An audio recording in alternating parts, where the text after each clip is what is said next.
alumnas y alumnos de segundo grado de secundaria. Bienvenidas y bienvenidos a la programación de Aprende en Casa.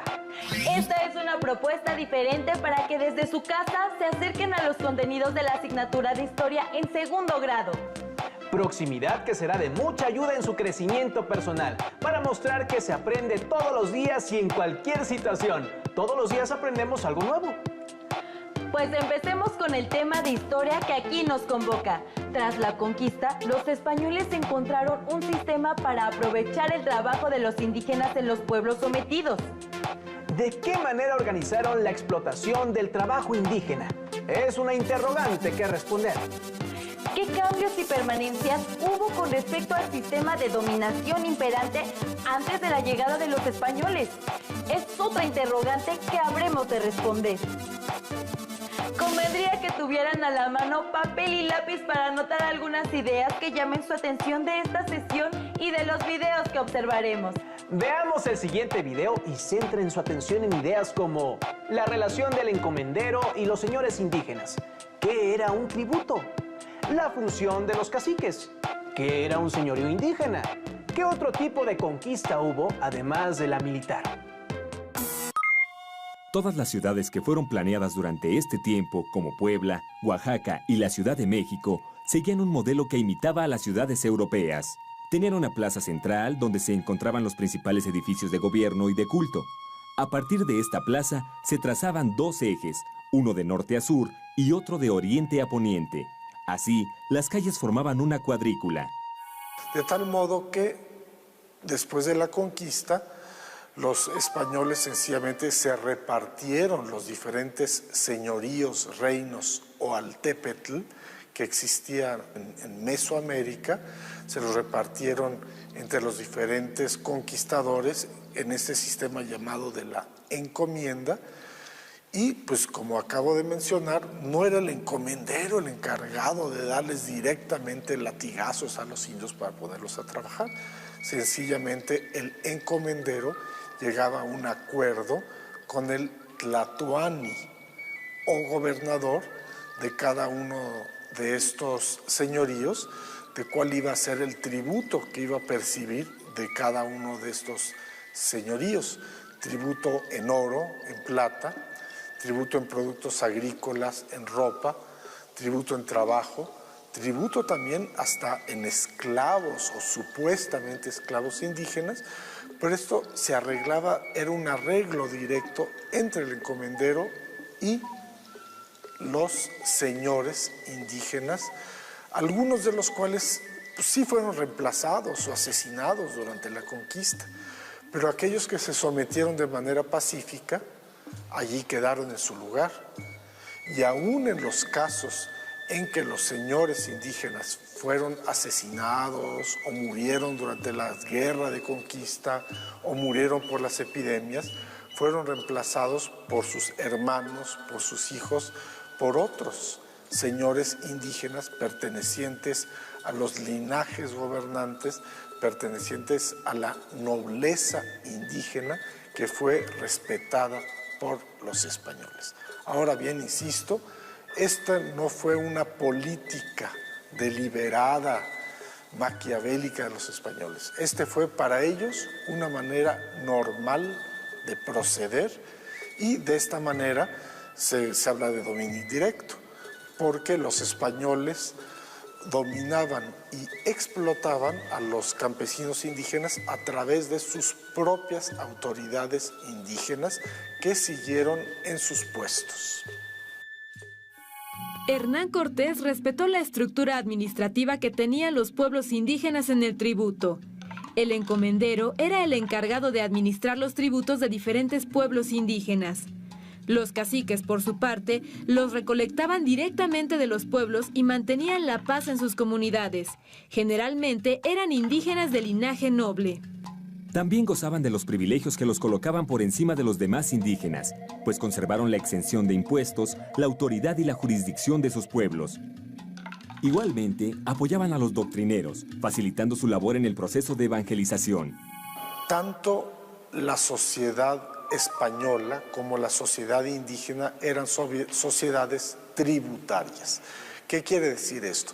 sociedades donde los campesinos comunes, por tener derecho de trabajar sus propias tierras y subsistir, le pagaban un tributo a sus señores llamados señores feudales. Ambas sociedades eran sociedades tributarias y esto pues realmente fue un hecho que facilitó en cierta medida la conquista. El sistema como tal no fue alterado. Un sistema tributario fue sustituido por otro. Los indios, al menos eso pensaron en un primer momento, en lugar de seguir tributando a sus propios señores y a Moctezuma, ahora le iban a seguir tributando a sus propios señores y a Carlos V. Le iban a seguir tributando a Carlos V a través de estos nuevos dominadores que iban a tener, que son los conquistadores españoles que habían recibido uno o varios pueblos de indios como encomiendas. Estos conquistadores reciben el nombre de encomenderos, que reciben el tributo de los pueblos encomendados. Por lo que vengo diciendo, pues queda claro que estos encomenderos no recibían indios a lo loco. No es que recibieran 10 indios, 100 indios, 1000 indios, no. Lo que recibían era un señorío indígena como tal. Recibían un señorío, reino o altépetl, que en español recibía el nombre de pueblo. Este pueblo ya estaba acostumbrado, ya tenía su propio sistema tributario, que en un primer momento los indígenas podían pensar que el sistema no iba a cambiar mucho. Fue cambiando, efectivamente, poco a poco. Había productos que no les interesaban mucho a los españoles, que no podían vender con facilidad. Lo que más les interesaba en lo inmediato era el oro, la plata, productos agrícolas para vivir ellos mismos, para comer, ropa. Como observamos, los españoles aprovecharon el sistema de cobro de tributo que se ejercía antes de la conquista. Aprovecharon este sistema de cobro en su propio beneficio y lo hicieron con la mediación de caciques, indígenas locales que tenían la experiencia de cómo realizar el cobro del tributo. Es decir, el sistema tributario de la colonia se basó en el sistema tributario prehispánico, pero fue modificado en beneficio de los españoles. Y también había tributos que no eran de mucho interés de los conquistadores. Revisemos la importancia que en ese entonces tuvo el descubrimiento de minas de plata para la expansión de la Nueva España. Vean el siguiente video y obtengan información acerca de cómo definir colonización, por qué los colonos no tenían como interés principal luchar con grupos indígenas. ¿Qué significó el camino de tierra adentro en el desarrollo de la colonización? ¿Por qué Zacatecas era considerada como la segunda ciudad más importante de la Nueva España? ¿Por qué a la región del Bajío se le consideraba el granero de la Nueva España? ¿Qué les pareció? Vimos que la ruta de tierra adentro o Camino Real de la Plata fue un factor importante para el desarrollo de la colonización en el norte de la Nueva España. Llamó mi atención la pregunta que aparece al final del video. ¿Cómo fue la fundación de la comunidad donde vives? No olviden realizar esta investigación. Podrían obtener información interesante. Antes de ver el siguiente video, los invitamos a reflexionar sobre los cambios en las actividades económicas que se dieron durante el virreinato. Por ejemplo, la minería, como detonadora de otras actividades económicas. O cómo se modificó la agricultura y qué nuevas actividades económicas se introdujeron en la Nueva España. El video plantea 3 preguntas cuyas respuestas se obtendrán en el video siguiente. Ellas son: ¿qué cambios reconocen en las actividades económicas novohispanas? ¿Cómo impactaron estos cambios en el paisaje? Y algo que tendrán que investigar: ¿qué actividad económica en su entidad tuvo su origen en el virreinato? ¡Vamos al video! ¿Sabías que durante el virreinato en la Nueva España hubo cambios importantes en las actividades económicas a tal grado que transformaron el paisaje? ¿De qué actividades económicas y cambios estamos hablando? Acompáñame a verlos. Durante el virreinato, Una de las prioridades de la corona española fue la extracción de oro y plata de sus territorios conquistados. En el caso de la Nueva España, fue principalmente la de plata, de manera que la minería se convirtió en la actividad económica más importante, en torno a la cual se desarrollaron otras que impactaron los paisajes novohispanos. A diferencia de la forma en que los pueblos mesoamericanos obtenían los metales en los lechos de los ríos, en la arena de los arroyos y en las laderas de las montañas, durante el virreinato se extrajeron de las minas a través de la excavación. La actividad minera inició en 1522 en la zona mixteca y en el Valle Central de Oaxaca. Para mediados del siglo XVI, en Pachuca, se introdujo el beneficio de patio o sistema de amalgamación, que redujo el costo de producción de la plata.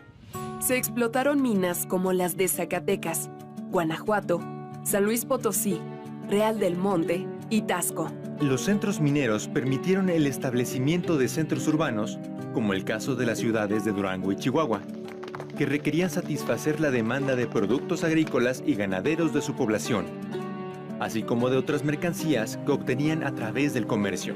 A los centros urbanos que tenían explotación minera a su alrededor se les conocía como reales de minas. Recibían ese nombre porque los impuestos que se cobraban de la extracción de metales eran entregados directamente a la administración del rey. Con la minería crecieron y se diversificaron los caminos en la Nueva España. El Camino Real de Tierra Adentro, o Camino de la Plata, representó una vía que unía la capital del virreinato con las minas recién descubiertas y a los centros urbanos con los puertos novohispanos, para abastecerse de productos extranjeros. El desarrollo de la minería también permitió la creación de latifundios y haciendas para la producción agropecuaria. Surgió la ganadería, que se basó en la introducción y la crianza de ganado bovino, ovino, porcino, caprino y equino, utilizado para alimento y en algunos casos como fuerza de trabajo en la agricultura y en la minería. Junto con las estancias ganaderas, crecieron los centros agrícolas que abastecían diversos productos a los reales de minas. Estos centros agrícolas mantuvieron las técnicas de cultivo de temporal y de riego que se practicaban en el México antiguo. Modificaron algunas herramientas con la llegada de la yunta e introdujeron trigo, arroz, avena y caña de azúcar. Además, continuaron con la siembra del maíz. El cambio en los productos de cultivo, así como la tala de bosques para la agricultura y la ganadería, modificaron el paisaje de la Nueva España. La economía novohispana originó un circuito de comercio interno que comunicó ciudades, centros comerciales y zonas agrícolas y ganaderas. Además, hubo rutas comerciales al exterior de la Nueva España, a través del transporte marítimo, mediante el cual se enviaban monedas, lingotes de plata, cacao, café y grana cochinilla hacia Europa y Asia. A través del puerto de Veracruz se establecía comunicación con España. De allí llegaban herramientas, aceite de oliva y textiles. Y el puerto de Acapulco permitió el contacto con Oriente, desde donde arribaban porcelana, seda y especias. La minería fue el pilar de la economía novohispana, ya que impulsó la creación de centros urbanos y de consumo, el desarrollo de zonas agrícolas y ganaderas, así como la traza de caminos y puertos, con lo que se establecieron circuitos comerciales dentro y fuera de la Nueva España. Todo esto modificó el panorama de su geografía. ¿Qué cambios reconoces en las actividades económicas novohispanas? ¿Y cómo impactaron en el paisaje? ¿Qué actividad económica en tu entidad tuvo su origen en el virreinato? Coméntalo con tus compañeros.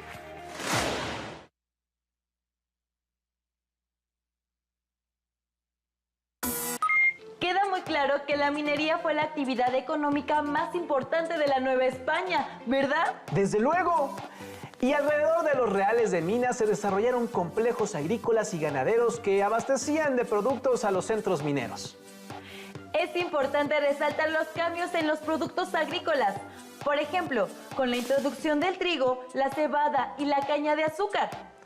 Y con la difusión de la ganadería al introducir nuevas especies como vacas, cabras, borregos, cerdos, caballos, burros, entre otros. Ahora los invitamos a registrar sus respuestas a las siguientes preguntas en su carpeta de experiencias.